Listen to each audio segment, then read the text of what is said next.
Hello, everybody, and welcome to Magical Journey. I'm your host, Daniel Cahoon, and I gotta tell you, tonight I am so excited, you guys. I have no idea. But before we get started with the show, I want to do a little bit of shameless promotion. First of all, if you have not gone over and seen my website, you're so late. I'm joking. You guys are fine. Magicaljourney.com is the place to go for all of the dirt on the brand and on the channel. You can find all of my social media on there, Facebook, TikTok, while we still have it. There's some extras of guest appearances. That's what I was looking for, that I've done on there before. And also, that's where you can go to get your magical merch. Hello, you too can be sporting some fun stuff, okay, and be a magical unicorn kind of person. So jump on there and check out the website. Also, if you have not done it yet, I really, really encourage you to go on to Facebook if you are a Facebook person and join the group, because that is where you will find some extras on the topics that I'm covering and find out what's being posted soon.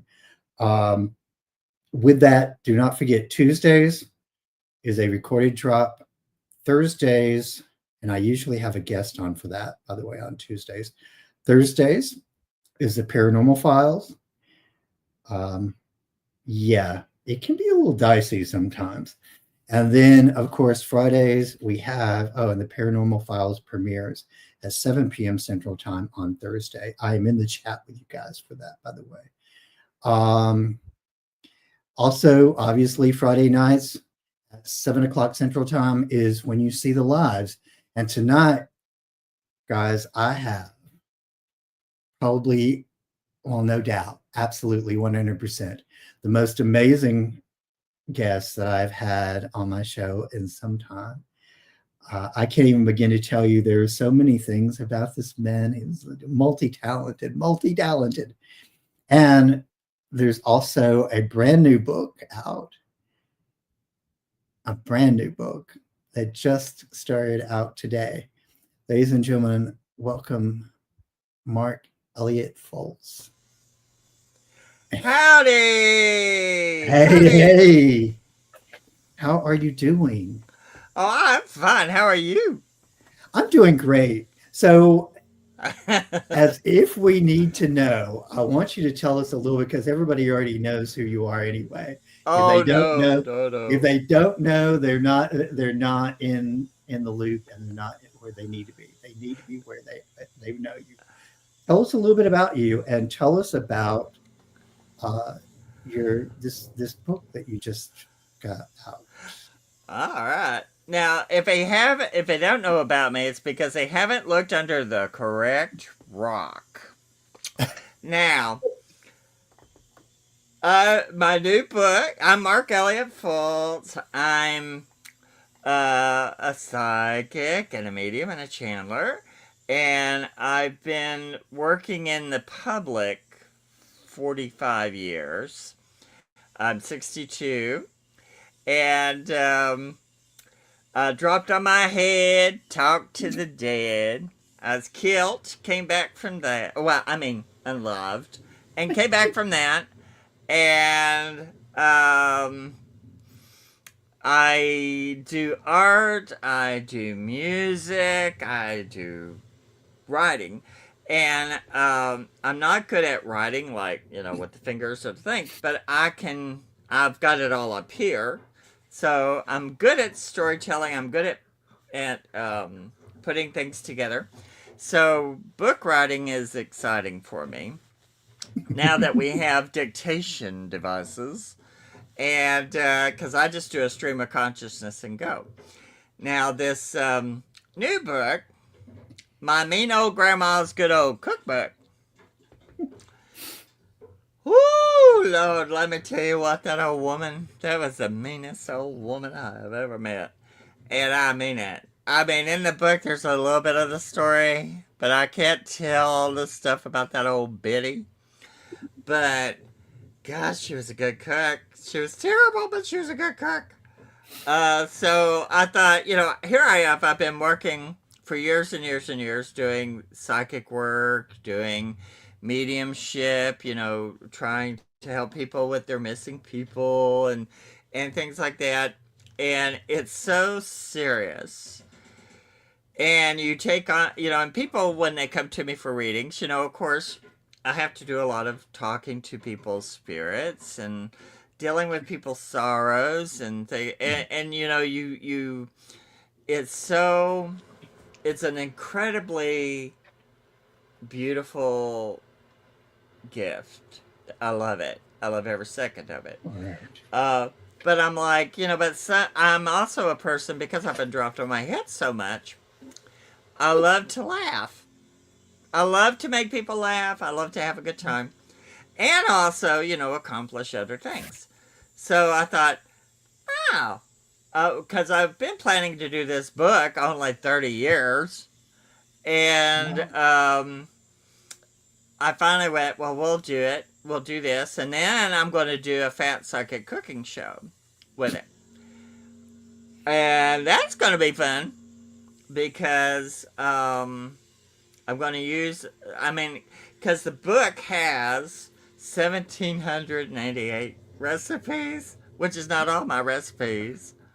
And I thought, and poor Sin Shredder Hill, has put up with me for a year. It has been a year we have been doing this book. At one point, she never did say, she knew, knock it off.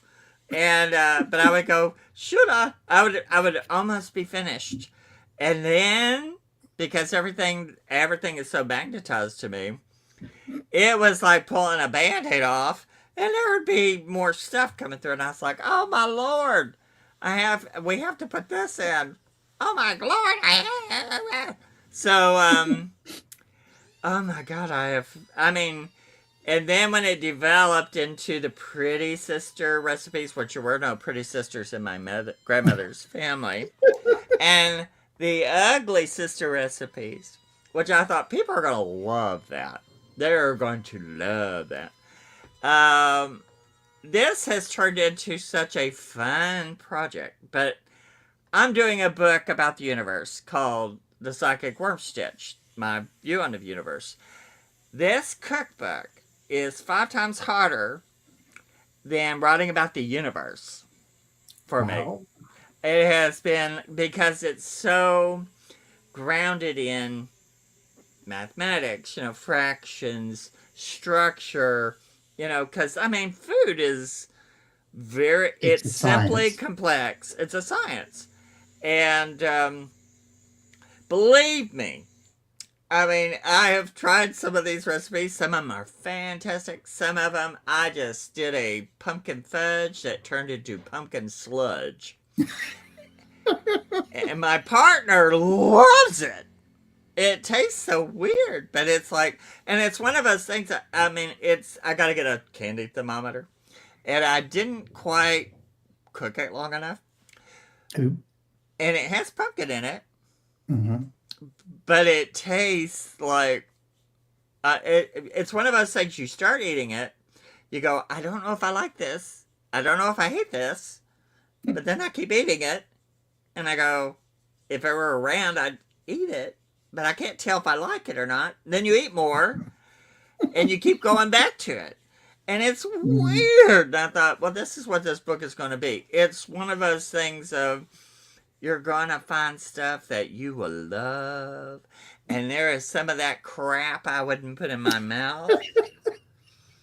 There's no way. My grandmother and grandfather ate things. You would go in their house and you'd see it cooking on the stove. I learned, don't ask, don't tell, don't look. It looks like an autopsy. And it was. It was an autopsy. And that was their comfort food from when they would lived on the farm. So, and they eat everything, even the oink. And there would be pots of stuff that I was like, ooh. And because I'm very I love food, but I'm very simple in what I like. And what I Right. like. But I'm very Right. simple Southern food. I'm not complicated. But some of the crap they would eat, ooh. And some of the things she would make me eat, it's like, one time I made the mistake of following my brother, who she liked, and she hated the rest of us. And just because we lived, and I followed him over to her house. I was about 6, 7, and she wanted to make sure I wouldn't come back by my, Okay. following back. So she cooked me a piece of rabbit that had been in the freezer for 10 years. Okay. Still had some fur on it. Uh, And she was like, "You're gonna eat this, and you're not getting out till you eat this." And I mean, I was so terrified of her. I ate that damn piece of rabbit with some fur on it, and I never came back over. I learned my lesson, but I couldn't say no because shoo. I mean, they let her get away with all sorts of stuff. So, but then I'm glorifying her probably by doing this book, but she had a talent, and it affected me, and affected my parents' food, and my food. Is affected by. She was a great cook, but ooh, witch on a stick, and I'm a witch. But she's a different kind on a stick, right. Right. and so I hope she's wearing her asbestos underwear wherever she is. But you know, but oh, she was evil. And so, but I've had fun doing it. And Right. everyone who's had anything to see in it, they really, it's gotten the most attention of anything I've done in years. Wow. And it's like I don't know what it's going to do. But when I do the cooking show, as you can see, I like to have fun. So I'm going to go off the rails. And I'm actually in the point of designing and making evil looking ventriloquist dummies and things like that to have as little characters here and there. I hate them, but that's why I gotta have them. Because I have one, it used to be a Raggedy Ann ventriloquist doll for girls from the 70s, and I jacked it up, and it has scared the heck out of people. And I went, I gotta have this as a character. So I'm going to make a big one. And I'm going to Wow. have these, because I have a haunted doll collection, which some of them freak people out anyway. They're actually sweet. But I thought I'm going to make me some terrible looking ventriloquist dolls and things like that, and have characters and weird things. And you're not going to know what is hitting here and there. And it's like a car wreck. I think it'll be fun. Wow. You're not going to bring Annabelle on, are you? No, I mean, No, Annabelle. actually, I know I've only had one doll in my collection that wasn't mine. That it was wrong. There was something really wrong with this doll. And I lived with this person, a friend of mine that I'd taken care of for 20 years. She just died a few months ago, or last September. And she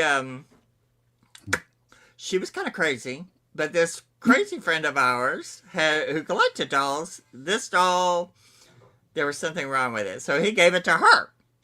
And she was playing with her. She was in her 60s, almost 70s, and she played uh, with her dolls and do things, and especially when she took Ambien, whatever extra, Oh, the wow. she would get up and play with her dolls and not know she did it, and make jelly sandwiches, and there'd be an outline of a jelly sandwich and a trail going to her bed. She, and she was playing with this doll, and I would hear her arguing with it, and it didn't Oh, like jeez. her. It didn't like me. I could tell there were whatever was in this doll did not like anybody. Wow. And she was disabled, and so am I, in my own way. And she never, in 20 years, she went in that basement twice in this old Victorian house, and she had made her way and put that doll in that basement. Mm. And when we split ways, that doll was sitting in the basement. And I moved 50 something miles away. She didn't know where I was, didn't care where I was. And we were like in a place that was backed up to like 100 acres. You know, it was in the middle of nothing. Jeez. And I walked out 3 days after I left. I moved. On my locked back porch, there sat that doll. And I went, hell no. Oh. And I had a little talk with it. I fixed it up and I said, you need to. And she knew I would find her somewhere. She didn't like me. But this doll could apport itself. So I found somebody who would take it and bought it. And she didn't come back. And I went, so she must be happy. But I don't like dolls and things. I have several haunted things, but I don't like something you have to, keep one eye open at night. Right. Because and that was the freakiest one I'd ever had. So no, no, no, no. I went, no, no, no, no. I've got too many things going on. No, no, no, no, no. Get out of here. And I nicely found her new relocation. But Right. but that was fun. Yeah, the creepy doll thing is just a little bit too much. So you mentioned that you are a psychic medium. So Yes. what? Tell us a little bit about your experience, because I gotta tell you, like honestly, I find that sometimes to be a very, I mean, it's a gift, it's a blessing, but at the same time, It's hard. it can be a lot. It can be very heavy. It can be a So lot. tell us a little bit about your experience as a medium and what uh, what kind of brought you to that place in your life. Well, when I was 18, up until, that's about 18, I was still going to Christian churches and stuff, but when I was 11, I knew I was metaphysical, which nobody else around me was metaphysical, but I was metaphysical. And um, especially when I was sitting on a church pew and the flames were starting to come off my butt, because these people, not because of being in the church, but because of the people around me going who they hated and how they hated. And I was one of the people they hated, And I thought, no, no, no, no, I don't want to be in a religion where you have to hate yourself and then still bring them money on Sunday. Right. So, metaphysics fit the bill, and then I learned later that I have ancestors who were, of course, not too far back, that were spiritualists and things like that. So it's kind of in the blood. And my mother's father was a 33rd degree Mason, so I have, which you can't get more mystical than that, Right. for in America. And so I got into metaphysics. I joined a group. They used to call them covens in the back, Mhm. and a long time ago, in the 70s, 80s. And I studied, Wicca, and but the thing they wanted to go into was Gardnerian, which I Mm. didn't like, but I did it. I got my third degree. And they turned out to be nutso at a certain point, crazy. And because I've been around them since I was 18, you don't know what you're really dealing with until you get in your a little older. And so by the time I left, it was time for me to run and leave, and I did. Wow. I got on my broom and I left quickly. I was still skinny enough now. I'd be, they'd be going, "What's that drone doing over?" Um, Oh my you God. know. So I became a solitary person, a solitary explorer. And then when I went through my episode of transition, where I was attacked and I transitioned and become unlived and become a living again, then you expand during that process, and then when you come back, then you're expanded a little bit more than what you expected. And I just everything I was doing just took I mean, a lot of things, actually, before all of that happened, I had been in metaphysics for quite a few years. And I'd reached the point where a lot of people that are in metaphysics, I think they expect more sparks or something, when you're young, And when you realize it's a way of life, you lose a little bit of the glamour part. Mm-hmm. And then once I came back from from transitioning, it was just amazing for me. And so it just, all of a sudden, my skills were better. And the things that I'd always been interested in began to come to the surface. Like, I was interested in channeling. I know I've said this, I think, probably to you before, and I saw the movie The Changeling, which is one Oh of the yeah. scariest movies you'll ever watch. And I saw that psychic. It was in the 70s, I think. Mm-hmm. And I saw that psychic, and I went, that's talking to me. What she was doing automatic writing, she was doing channeling, she was medium. And I went, yes. And so I had my first real channeling experience with some metaphysical friends of mine, some witches friends of mine in Chattanooga. And it was like I went into, what do you call them? Contractions. Mm. Because it comes from your solar plexus. And which is basically, everyone has a solar plexus, and it's the basic womb structure that's in everybody, because everybody in the embryo are female. So we all have the structure for the womb. It's just not, if you become a guy, you don't have the womb, but you still have the mechanism. And so when you channel, it kicks in that certain particular Mm-hmm. aspect, which I had no clue that was going to happen.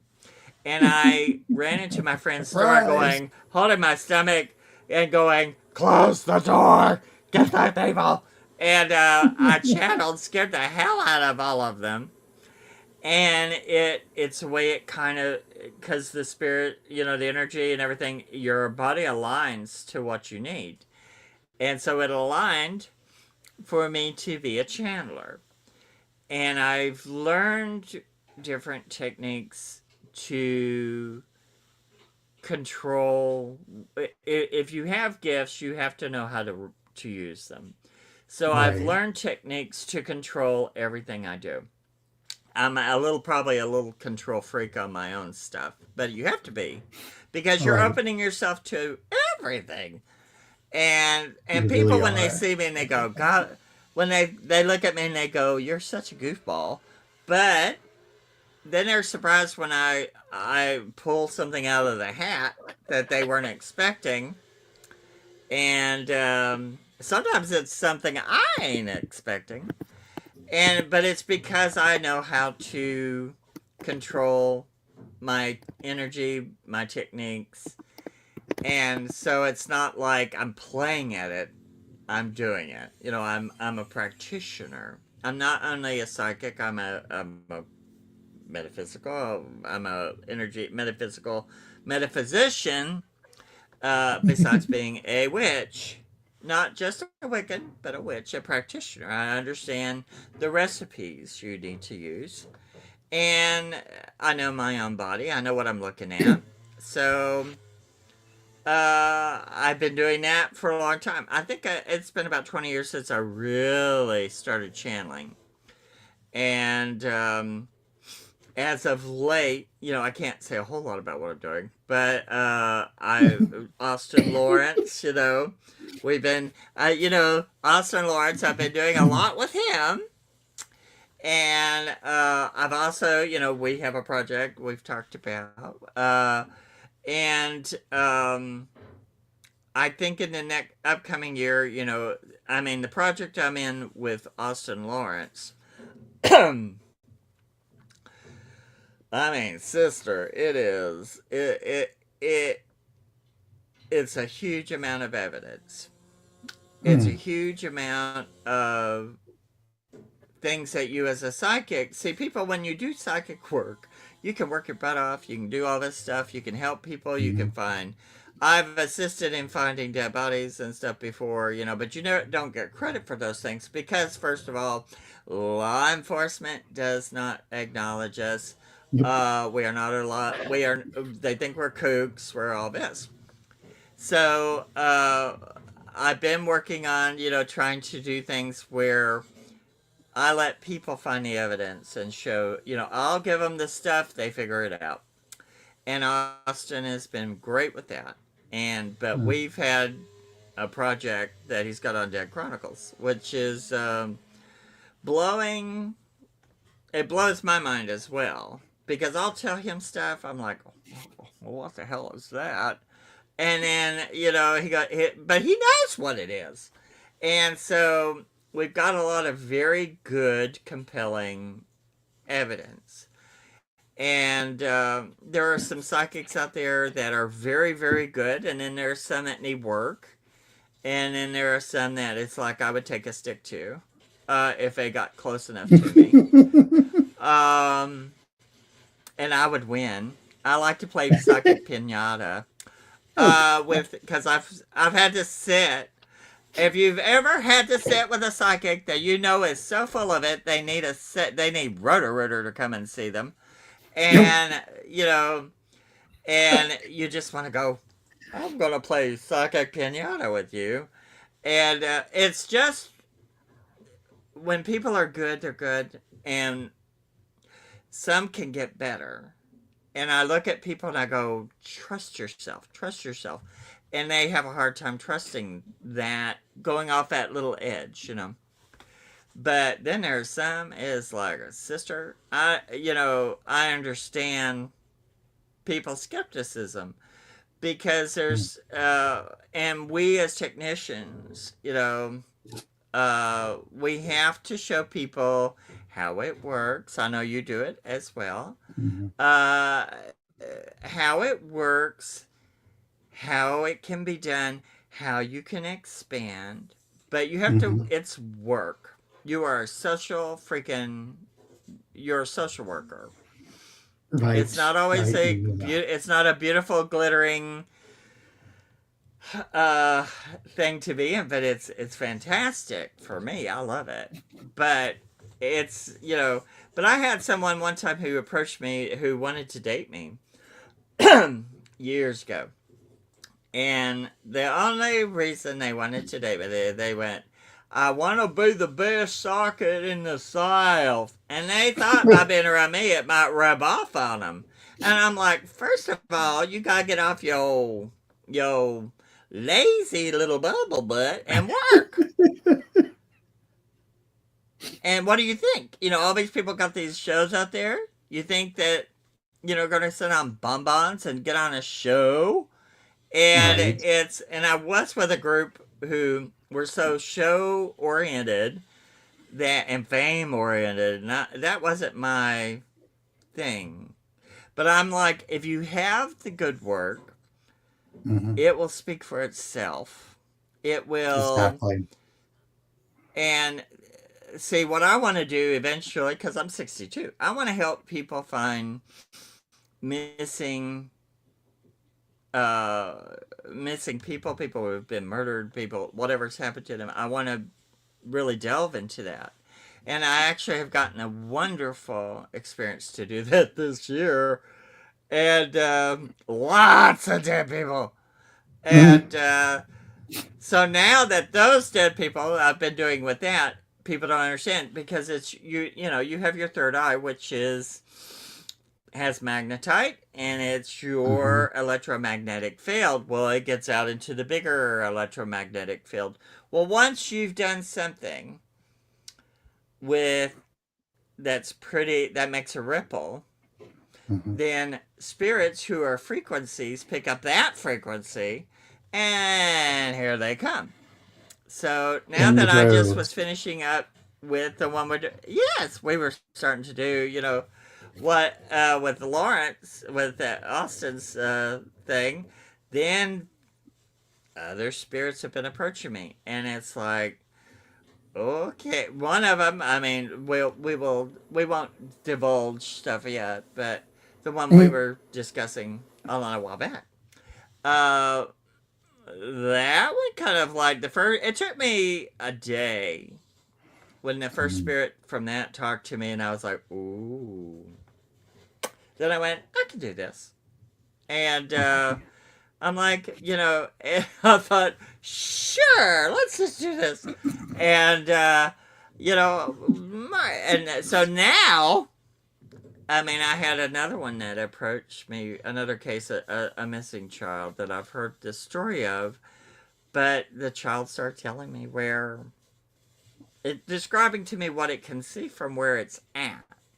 Mhm. So I'm like, so I'm hoping with what's coming up in the next year that to get some street cred, because I mean, to be able to say, all right, now this is what I can do. Let's just do it. I'm like a person like, everybody, come on, we all have crayons. Let's color outside the lines. Let's just do this. And why not? We have these instincts. We're born Right. with instincts we don't realize. It's no different than a dog's sense of smell. We can smell danger. We can smell and sense and hear and see things beyond the senses we have that we can see. And it's not so far out there. But I'm also finding out because last March, I had an episode where, of course, it's real hard to see looking at me sometimes, but I'm I have some disabilities from my Mhm. being unlived and other things, and also having Marfan syndrome and la la la la la la la. So every few years, I have episodes where my body tries to give out. Mhm. And in March, I had hiccups for 9 days, which Oh, Tom really? Franklin just thinks is hysterical. And I I love passed Tom. out because the last hit I'd gone and gotten all these shots. I did too. I love to watch him laugh, but he's so scared of me, which is hysterical too. And the spirits like it. The spirits love to the spirits love to just get on his goat. I don't know what it is. But I passed out, I landed head first.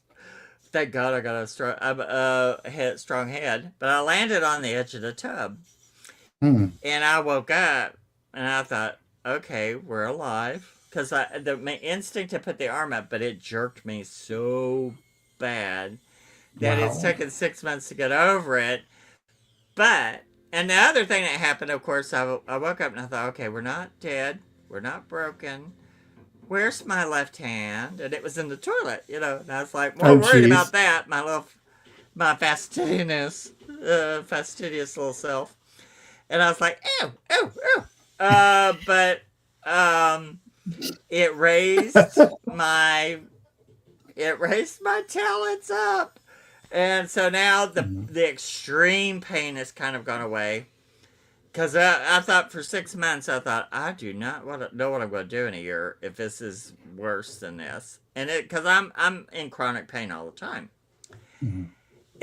but it raised my talent, and it was Wow. meant for the way things happen for me to meet Austin and for y'all. Because I mean, I feel like I've known you, I feel like I've known Tom, I feel like I know Austin for a long time, Mhm. and so it's taken me on a trail that was meant, but I didn't expect it because when I started working with Austin, I had no clue.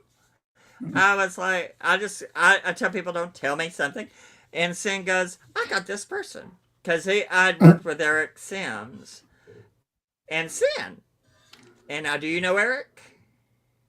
You know Eric Sims? Yeah, Oh, okay. I know of Eric. Yeah. I know of Eric. Well, him and Austin are very close. And Mhm. so I done an investigation with Eric, and Eric, Eric, of course, they were kind of skeptical. And then he went, he's the real deal, to Austin. So Austin, who is an extreme um, skeptical Very. He person, can be very. uh, and very, and I took that on, baby, and I've made a believer out of him. But I can't always say, when I say, and too, like with Tom goes, powers, what do you think Mark's powers are? Well, it's not powers, it's talents. But it's also, Mhm. what I've done is I understand how to drive the car. I've got the gas, so I'm just driving it. Sometimes I Right. don't know, I can't tell you where it's gonna take you, but or where it's going to take me. But I'm doing it in a safe way. It's a Right. controlled thing. And a lot of people who do channeling, they just sling themselves up and call in stuff, and then they don't know why they're sick Exactly. afterwards. And it's like, and I have the techniques to try and do that. That's one of my next things I'm doing is the psychic worm stitch, which is show. I tell how I do these things, how you can kind of prep yourself to do Mhm. anything, psychically, and how to control yourself. And so you're not just jumping into a pool of goo. Mhm. Um, you know what you're doing. And if it's not for you to understand, not to do it. And if it is for you, you know, pull up the wagon and let's go. Get on Right. a pony. And so, this upcoming year, I'm really throwing myself at everything like a piece of spaghetti against the kitchen cabinet. It's like, and Wow. doing the comedy show. I thought, here it is. I'm a very serious psychic. I mean, I am a very serious psychic. And I had a scientist one time try to trick me twice, and other people have tried to trick me, but it pissed him off to no end that he couldn't do it. So I know what my skills are. That's not an egotism thing. That is you have to know what you can Mhm. do and what you're capable of, and I know what I'm Yes, capable of. absolutely. But I don't have an ego. Uh, I feel very humble in the world, but you have to know who you are, because Mhm. you get people coming at you from every side. I have so many people who go, "Oh, you're psychics," without knowing who you are or what your work is. Oh, it's all fake. Exactly. It's all fake. Science doesn't prove it. Well, science doesn't prove a whole lot. Science is a baby compared to us, humans. And I'm like, well, you know, prove to me what you can cure, and give me the list. Can you cure the herpes? Can you cure AIDS? Can you cure Right. the common cold? No. Well, come back when you can and tell me how much science can do. Right. Science does a lot of Exactly. things, but it needs to be open. It needs to go, okay, something's happening. What's happening? And maybe we can get into doing that. But it's people are so afraid of the inner self, and psychics and stuff. They just write everybody off at psychic as nuts. Well, it's not nuts. Now there are some crazy people out there, but there are crazy people everywhere. But Exactly. why should we be afraid of who we are and what we are and how we are and what we our place in the world and our place in Exactly. nature, because we've separated ourselves from nature. And the minute That that you hook yourself in, yeah, we can't be more separated from nature than most people. I mean, we're really, you know, and people like me, I'm just an earthy kind of person. And now I don't like to get real dirty, but I'm an earthy person, and I like right.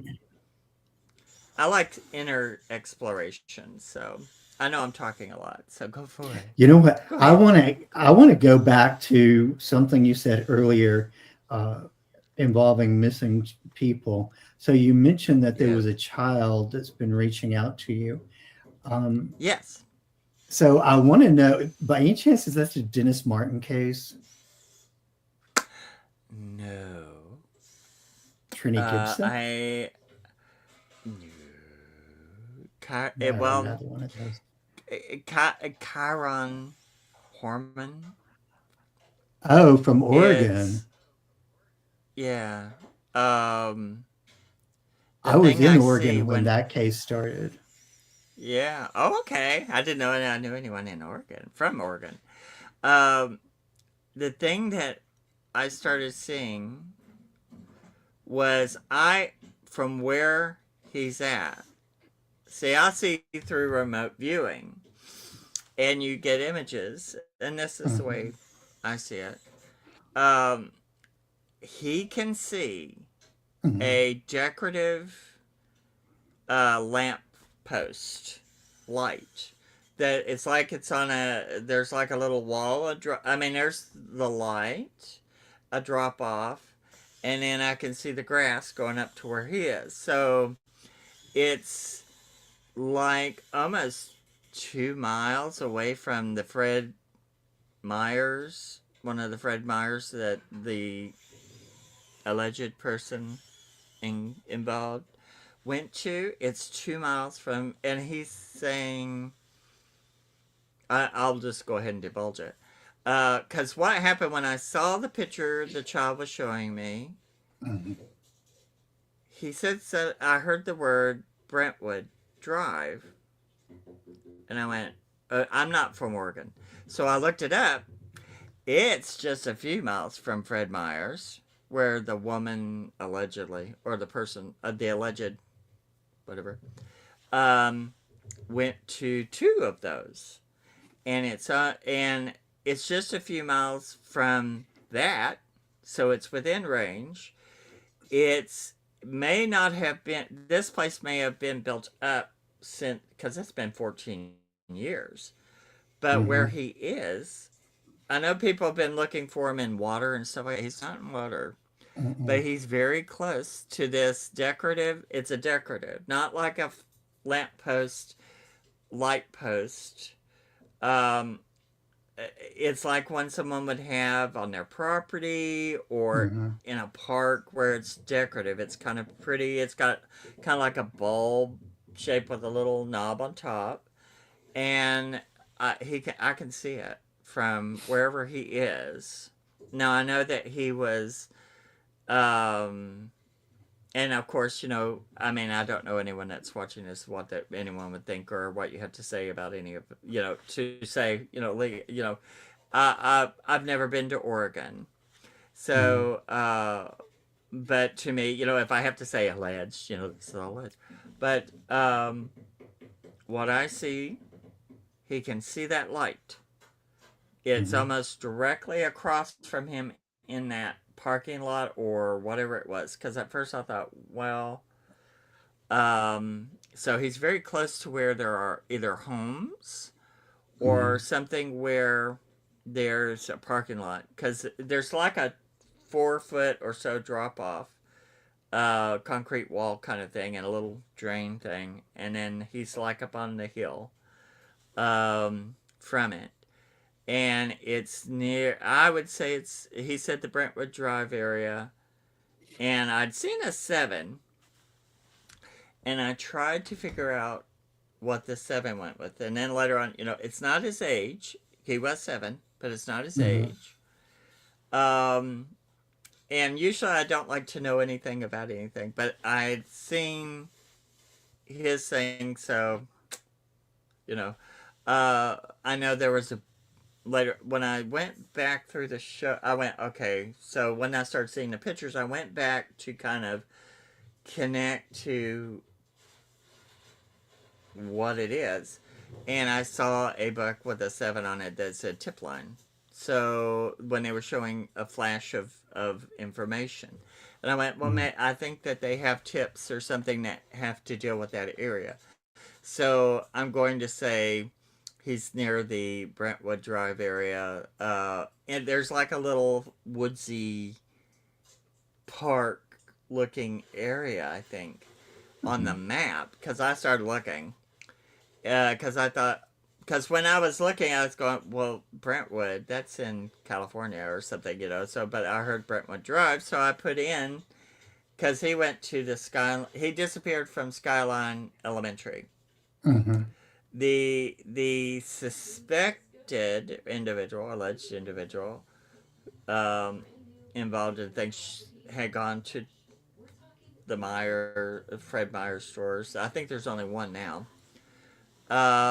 But when I was looking, it was right in the area where all of it is, and I'm like, you know, so I thought, got to work on that.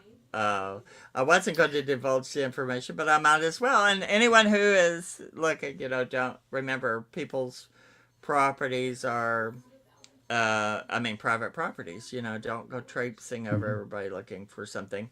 But Now, was this Fred that kind of Meyer's thing. near PDX? I don't know what a PDX is. What do you mean PD PDX? the airport there in Portland. I don't know. If you pull up the map, here's how I look Mm-hmm. at it. I put in the Skyline Elementary School, Portland, Oregon. Mm-hmm. Then, since the individual had gone to two Fred Meyers, I didn't know what a Fred Meyers was, but Fred Meyers, and it pinpointed where at least the one that exists still is. And I don't know if it's near an airport or whatever, but there's a lot of woods in between around. The school is in like a park. Like a national forest or something. And but 2 miles from that Fred Meyers is where the area of that Brentwood Drive is, and that would have been because that person was saying, the alleged person, they had a child they were going to go get medicine for, and the girl wasn't sick at the time. So she had gone to one Fred Meyers and gone to the other one. Well, this is just within a couple of miles. And I went, and 14 years ago, I don't know what would have been there, but I don't know any landmarks, any of it. So if anyone knows, you know, they could tell me. But like I said, anyone hearing me, do not trespass or anything, you know. But wherever it is he can see this lamppost from like a parking lot. That's what I think it is. And I don't know. But I don't know if it's near the airport. I don't know. I just know when I looked at the map, because they showed a map on one of the shows, and where the Fred Meyers were. And they were like 14 miles or something between each other. Well, the one that shows up, you know, I had done all this before I started looking. You know, I went, heard the information, heard the Brentwood Drive, saw the lamppost, and then I looked. And if anyone wants to ask Austin Lawrence, he'll tell you I like to go in without any information. But this spirit spoke to me and went, this is, you know, because he was a challenged child. He wasn't, he wasn't very good at expressing himself. Yeah, no, He's not. he's on the spectrum. Yeah. Yes. And he's not trapped there. You know, that he's with others who protect him and take care of him. But when to find that closure, he comes back to it. He's not stuck there like, you know, I'm there 24/7. It says recording error. Open the recording tab to learn more. Mm-hmm. So now it's quit. The recording error came up. So did it record that? Did it skip that? It may. It was when I was talking about him. It said recording error. So and now it's Interesting. back to uploading. And now it's up to uploading recordings. I will repeat it to get it on there. He is with spirits who are taking care of him. He is not trapped where he is, where his earthly remains were, but because his parents and people will not get closure until that is happening, he would prefer to get that to going. But as a spirit, he's all right. He's okay. Okay, she said it's recording. So, but things like that, came out of the blue, and I thought, ooh, because I want to help people. Of course, I was a victim of violent crime. I had a very, very, very, very dear friend who was murdered brutally by someone who just wanted to kill somebody. They just they took a incredible, angelic, beautiful person because they could.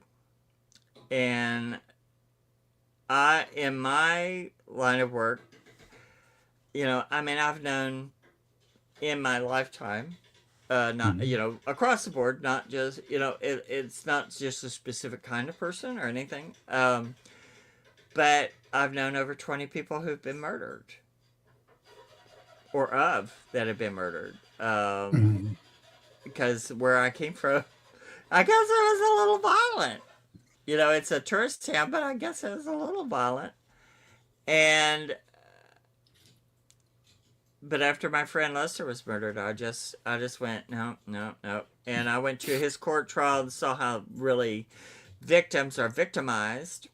And if you're not there to stand up for yourself, they victimize the victim to get the criminal off, because the criminal will pay money to get out. So they get a lot of money into the system. So they will re-victimize the victims. So, and these people, like this little boy, and like the people, and other subjects, they have no voice. And it's not always that I'm looking to give the information of what happened to them. What I want to do is to find the bodies. Let's find them first. Right. Then from that, the truth will be found out. But and he will be found. I feel like he will be found. But these I tell you, but being in a court, seeing how people treat victims, and the victims who aren't there to speak, and what they do, even if they find the person who murdered them guilty, they smear the victim. They tried that on me. Yeah, they do. And the 3 guys who attacked me had a lawyer each. I got grilled by 3 lawyers, and if I had had a cracker for each one, honey, because I ate them like crackers. And I was the first person in my type of hate crime to win a case in where I came from, because of everyone else. The police would say, "Go home, shut up, go home, give up." Right. And they give up, and they picked the wrong one. Right. But I'm a very large victims advocate, but when I do these cases, I don't like to know information. But of course, this one, it kind of happened through me while flipping through the TV. Nothing is certain, It's circumstantial. Everything has a reason. And then it went boom, and I went. So, I said, I wasn't expecting to say all that, but go ahead. Right. That case was it was like, I remember when he first came up missing, like it was literally all over the news all the time. And the interesting thing about that is the time period. Like previously, before that, there had been a young man who was unalived by a boy girl couple that had gone on a spree. Um, Cody Myers, I've who heard the name. Yeah. yeah, Cody Myers. The Cody Myers case was very well known. I had like on a previous platform, social media platform, I had a profile, and his sister was on my profile. And one morning, I woke up and I popped open my profile, and there was this big post about, "Please help find my brother who's missing." And the next thing I know, a couple of like a day or two later, I'm watching on the news, and there's this story about this missing kid who is the same person who she was talking about. And the really sad part of that is that Cody was actually attacked because of his name. They assumed because his last name was Myers that he was Jewish, and he wasn't. Um, Yeah, see that it's so hard for people to understand hate. It's so right, hard to understand that fine people can do horrible things. And right now, that we're getting back to the rise of that. And, are. you know, and it just is, everything recycles. And that's so hideous. It Hideous. is. It's absolutely, it's disgusting. I mean, this family. I was friends with his mom for a while, and we had some pretty in-depth conversations uh, about Cody, about the case, about the trials. It was just a lot. So let me ask you this, because of course, Yeah. being from the Nashville area, um, and speaking of missing people, Sebastian Rogers is, you know, a local child here, um, who went missing, and has there's been a huge. He went missing from the Hendersonville area, of the Nashville metro area, and it's been a huge story here in this for us in this area. So, what are your thoughts on Sebastian? Okay, I don't know this story, but you can ask me questions and I'll tell you what I hear. Okay, But when I ask if he's alive, it's saying yes. yeah, he's definitely is. I know. I feel Okay. that. I felt that for a while. I also Yeah. feel like, um, And one day he personally, will be I, found. Yeah. yeah, he will. But personally, I feel like it involves um, family members, and it involves some sort form of trafficking. I don't know Well, why I always, feel that. yeah, we always have to say allegedly. So, Allegedly, allegedly, yes. yes, because then people who are not in control of themselves, they go family, and they'll go after people and stuff. Which Mhm. don't do that. Nobody do that. We're Right, not right. promoting that. Um, well, see, for me, what my focus would be is he is alive. Mhm. On the other question, but but I would say for that, I would say he's alive. I do think that he will eventually be found alive. And then it may, those responsible will, the thing with the courts, when I Mhm. was in my issue, and I was in the DA's office, and they were Mm. saying, "What do you want? What are you after?" You know, and I said, well, I want justice. You know, because I was still naive. I thought, oh, they're going to help me. And they went, well, there is no justice. The justice system does not work. There is no justice. Mm. And which was a way to say, you know, are you going to give up? You know, just put your tail between your legs and go. And I said, watch. Now you can make it may not work, but you can make it go a lot further than what it is. Right. Um, and when they find this child, this young person, whether those people get it or not, you know, you have to try. But I think you know that I feel he'll come back to the surface. Um, Yeah, I felt that myself for a while. yeah. It's very interesting because this whole I always tell people I live in a hotbed of debauchery because where I'm at, I'm right. I'm like 2 hours away from the land between the lakes, about 3 to 4 hours actually from the Great Smoky Mountain National Park.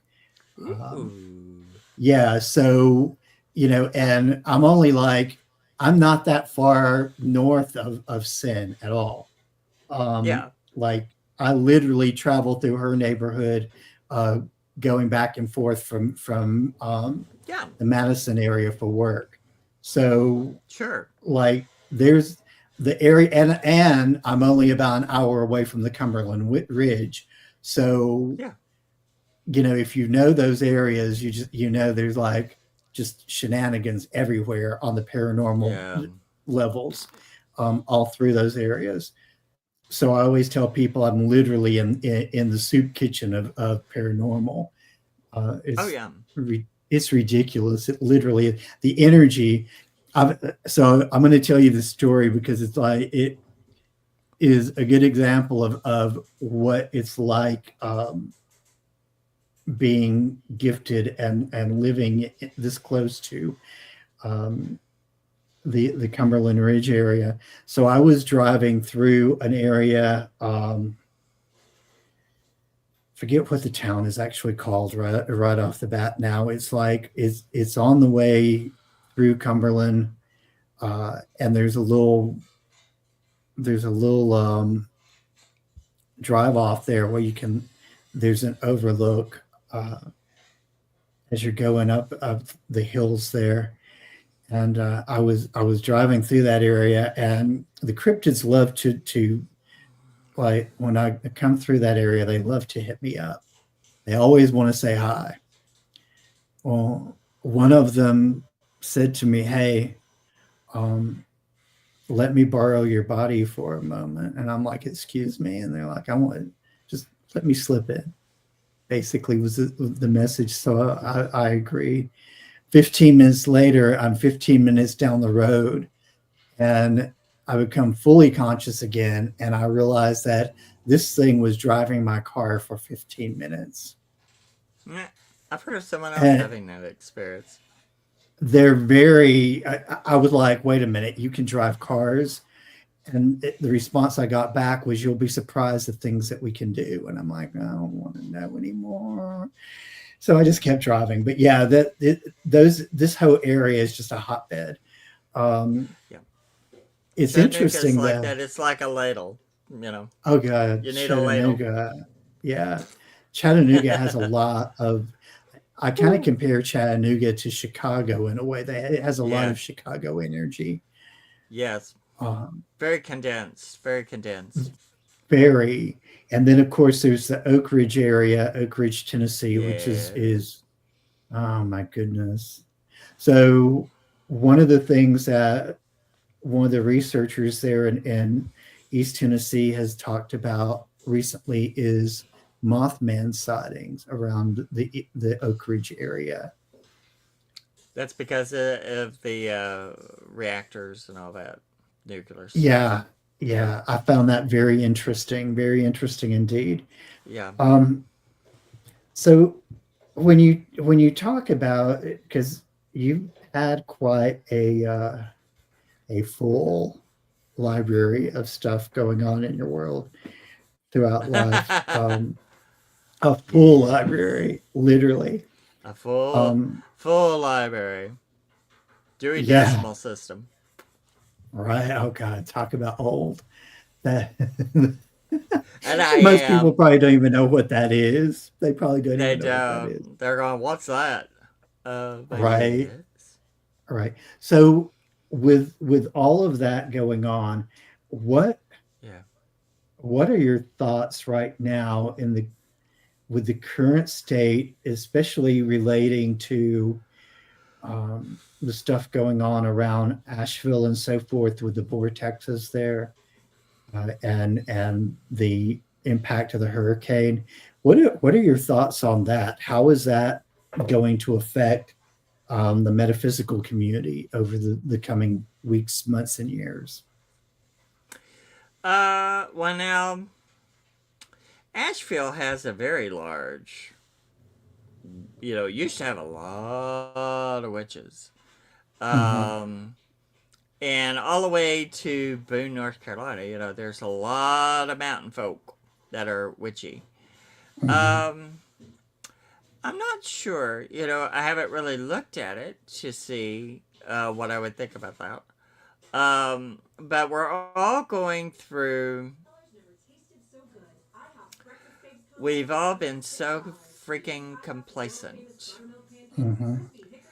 that sometimes we we think it, but we forget how much we've had to fight for things and how we have to be, and things are going happening right now that are, if you for birth, sometimes there has to be death, sometimes there has to be Mm-hmm.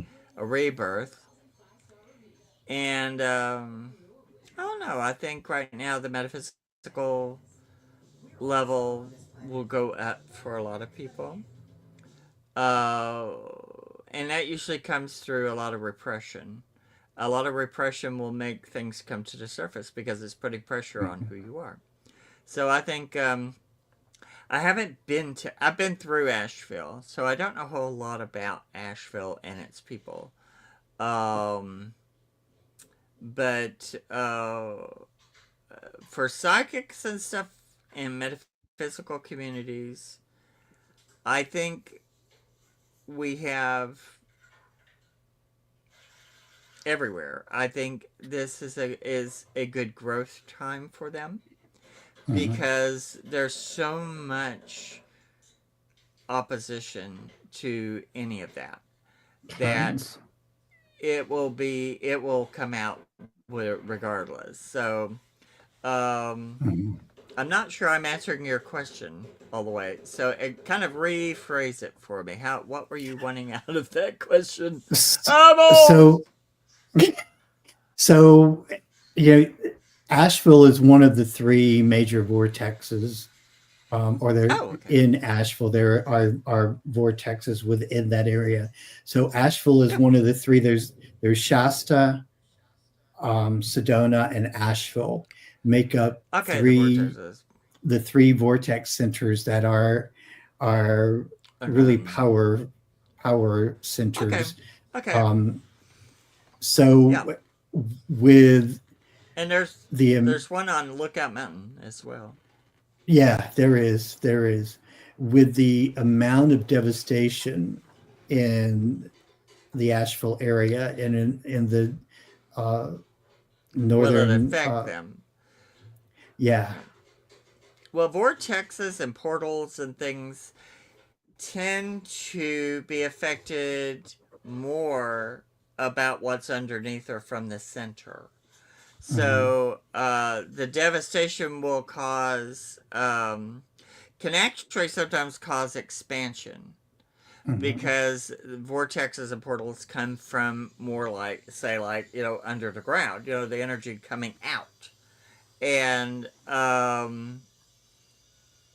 it's like, how they used to have glasses of water and you put water in it and could put your finger around the rim and get a tone. And the mhm, level of water affected the frequency. And I think that's kind of the way this is. I think even though there's devastation, I think that may change the frequency or the vibe and will either make it stronger or weaker. So it just depends upon each spot. But most of that energy comes from underneath. Right. So it's like, so it's going to come more from, the things that we're going through of like the poles shifting. That's going to affect more of the vortex and effects and our electromagnetic fields. That changes everything, but it does it all the time. I mean, it changes, but it does it every so often. And but when the outside um, environment changes like that, it can make the frequency better or worse. So we'll just have to see how that is. But I haven't been in those areas. I haven't been. I would have to really sit there and look at them and go and look at it and Right. see. I know Shasta is always been a big deal. I've heard about it Very all big my deal. life. Oh my gosh, I've been to Shasta. Uh, It literally but knocked like, me on my knees. yeah, yeah, I've had people who've had that kind of experience, and Mhm. the like I said, and like in Chattanooga, there are little vortexes everywhere. Mhm. In Chattanooga, there was one on Lookout Mountain near they call it near the Eagle's Nest. Mhm. Um, I mean, the metaphysical people would, in quiet tone say, "Don't go up there," kind of thing. And but we're on a moving ball of dirt and molten lava, so there's a lot of stuff coming out, frequencing out from the center. And North Carolina Right. is a very magical place. Someone It is saying extremely. extremely, because my cousin lived in Creston, North Carolina, had a 200-year-old cabin, so I would go see her. And Boone, of course, was beautiful and Mhm. amazing. But there were some little valleys like Mahalia Valley where these people, I will not kid you, they look, well, all the kids from this specific little section, their skin was almost translucent. They had long Mhm. white crimped hair. They had no teeth. They were born Mhm. without teeth. They didn't grow teeth. They had no teeth. And Mhm. you could see their veins in their skin. And if you saw them standing around, one time we saw these two little boy and girl. They were beautiful, but they were Mhm. standing out in their yard, and I thought they looked like ghosts. And the local Wow. people were going. They're going. They live in that valley where there's ghosts and witches and aliens. And there was a lot of alien activity. My cousin, I mean, I was there one time when we saw one of the big. It looked like a cigar, but shape, but it was as big as a football field. Mhm. They would have things would come shining lights into their 200-year-old cabin.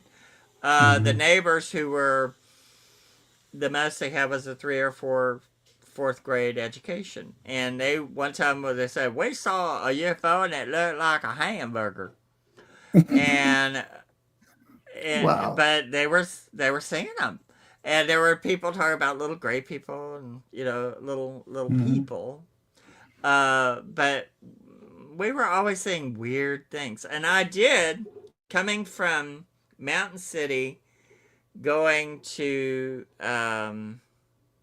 they called it the road to Damascus, I think, because it's Mhm. but it was going from Mountain City. I was going towards um, uh, Boone, I think, and it was in the 80s, 90s. And there was in the middle of the day, it was before cell phones, or baby, I would have been clicking. But there was a triangular gray ship hovering. Nobody Oh was wow. stopping their cars looking at it. And the person who was with me, who is about like a tree stump, we were driving by and going, "What's that?" And it hovered about 50 feet above the traffic, and then it hovered and went away. And I was like, my cousin goes, "Well, they don't have ships that hover, because there's a lot of military stuff there."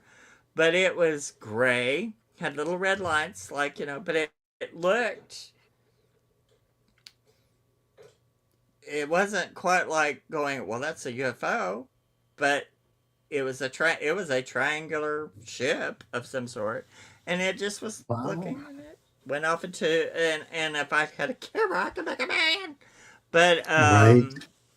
but North Carolina is very spiritual, very electric, very magnetic, and it attracts lots of metaphysical energies, people, beings. Her cabin was so incredibly haunted. I loved it. It Wow. was so beautiful. I loved that place, but colder than a witch's, in a breast bra, and uh, but so much activity, so much. Mhm. So yes, North Carolina is amazing in UFO and metaphysicals and Right, spaces. right. It is very much so.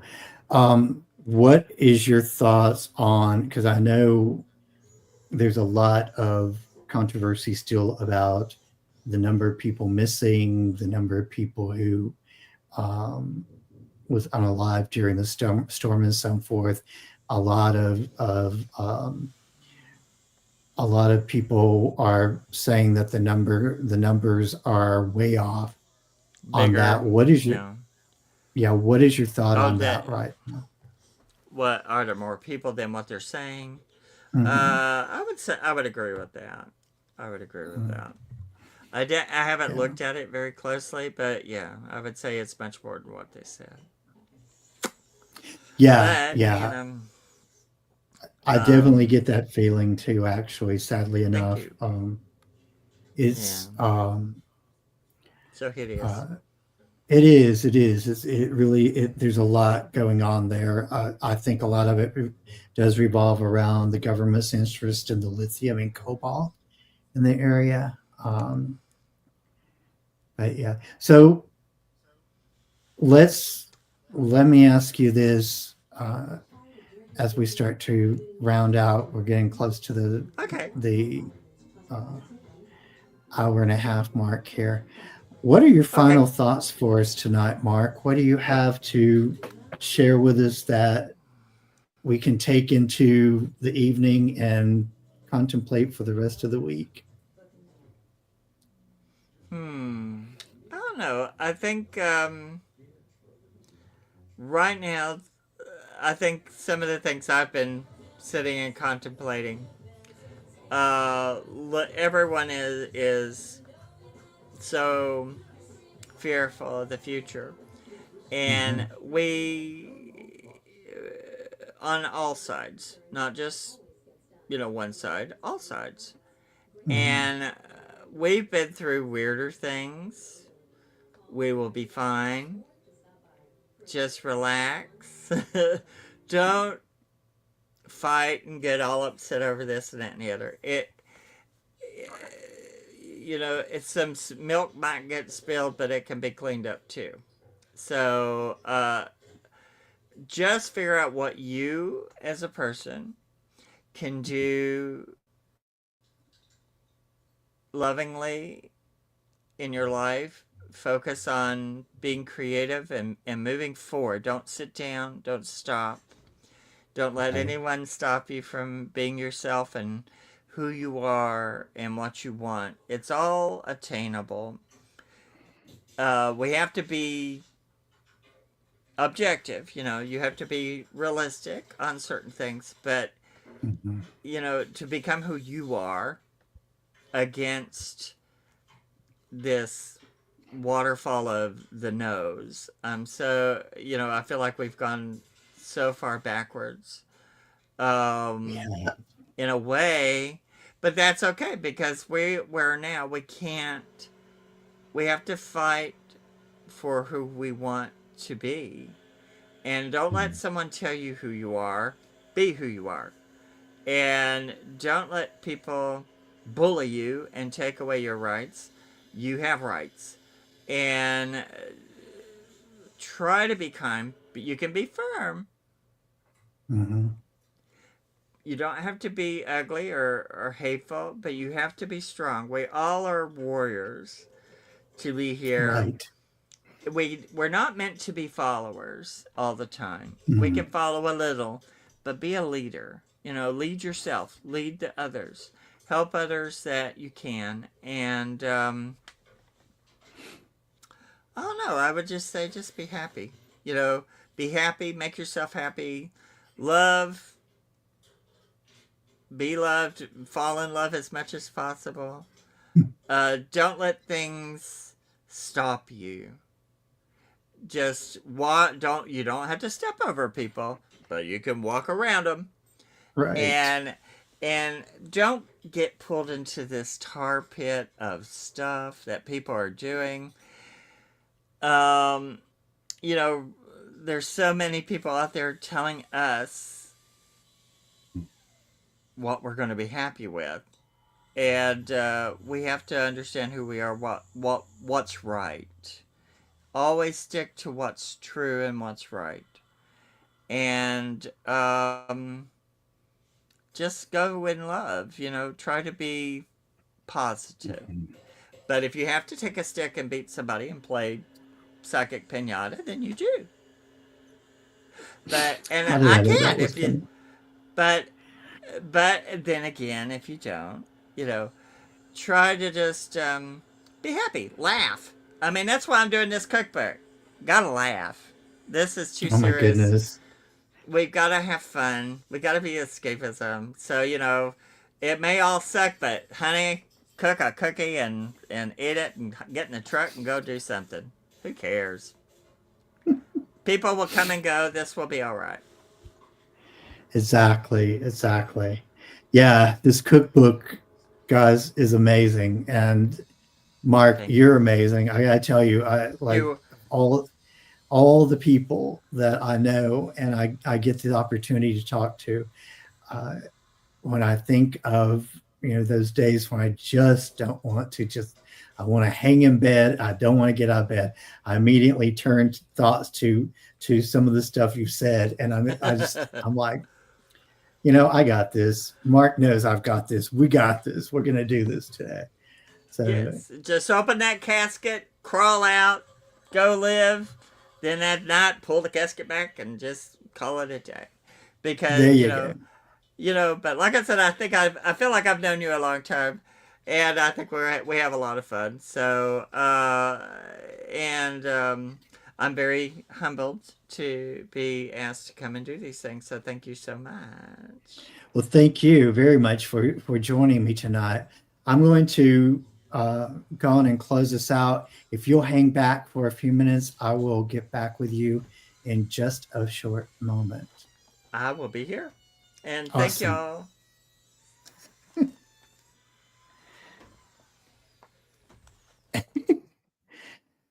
All right, guys, that is Mark Elliott Fults. And I got to tell you again, so much wisdom, so many things that Mark brings to the table that's just refreshing and good. And it really makes my day.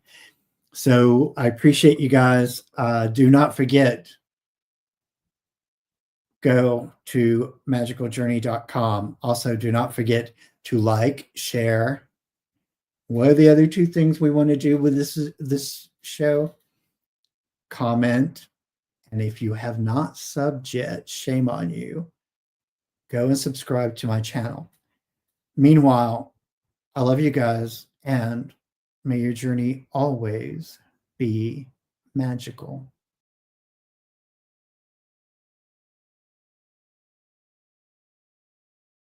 I've waited for so long to see when you come back to me. Through the wars and battles that were lost, we're born again, it's you and me. The rest is history. past lives.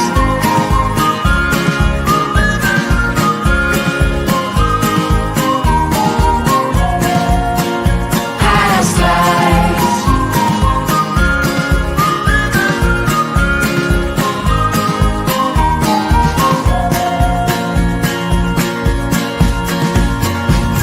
Did we dance together on different floors in 1500 or 1504? We must have been lovers, we must have been something in our past.